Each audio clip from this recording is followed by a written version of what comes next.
Imagine you're trying to solve a coding problem and encounter a tricky situation.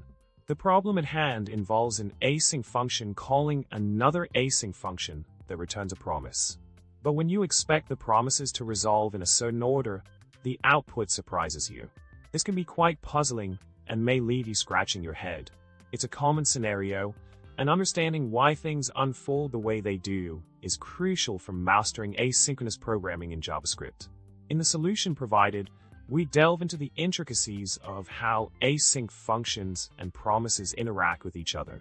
By breaking down the code snippet piece by piece, we uncover the reasons behind the unexpected output. The key lies in how promises are chained and how the async-await syntax impacts the execution flow.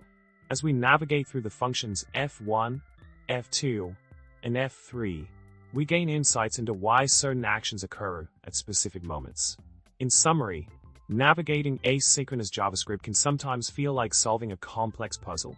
By grasping the inner workings of async functions and promises, you can unlock the mystery behind seemingly unpredictable outputs. Remember, mastering asynchronous programming requires a solid understanding of how JavaScript handles asynchronous tasks. Stay curious, keep exploring, and happy coding.